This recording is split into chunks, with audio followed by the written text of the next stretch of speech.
విజయశాంతి జోడీకి మంచి క్రేజ్ ఉండేది. వీళ్ళిద్దరూ కలిసి మొత్తంగా 17 చిత్రాల్లో జోడీగా నటించారు. ఇందులో మొదటిసారి బాలయ్య విజయశాంతి కథానాయకుడు సినిమాలో తొలిసారి కనిపించారు. చివరిసారిగా నిప్పురవ సినిమాలో జోడీగా నటించారు. వీరిద్దరిని స్క్రీన్ మీద చూస్తే ప్రేక్షకులు కన్నుల పండుగలా అనిపిస్తుంది. రియల్ లైఫ్ జోడీగా ఉన్నప్పటికీ వీరిద్దరిని చూస్తే ఒకరి కోసం ఒకరు పుట్టారా అన్నంత అందంగా కనిపిస్తారు వీరు స్క్రీన్ మీద. వీరి కాంబోలో బ్లాక్ బస్టర్ చిత్రాలు వచ్చాయి.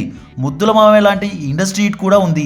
మూవగోపాలుడు, Muddula Krishnayya, lorry driver, road inspector వంటి బ్లాక్ బస్టర్లు అందించారు బాలకృష్ణ విజయశాంతి. ఆ తర్వాత బాలయ్య బాబుకి జోడీగా నటించిన మంచి హిట్స్ అందుకున్న హీరోయిన్ నవ్వుల రోజా. ఆమె నవ్వుతో టాలీవుడ్నే కట్టిపడేసింది. బాలయ్యతో నటించిన దాదాపు అన్ని చిత్రాలు హిట్లే. విజయశాంతి తర్వాత మంచి జోడీగా నిలిచారు రోజా గారు.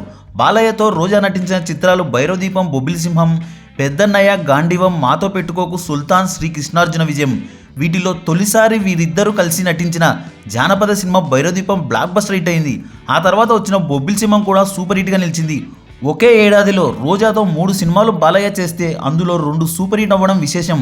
పెద్దన్నయ్యలో రోజమ్మ, బాలయ్యల పాత్రలు చిరస్థాయిగా నిలిచిపోయాయి. రోజమ్మ తర్వాత బాలయ్య బాబుకి బెస్ట్ జోడిగా నిలిచిన హీరోయిన్ సిమ్రాన్ గారు.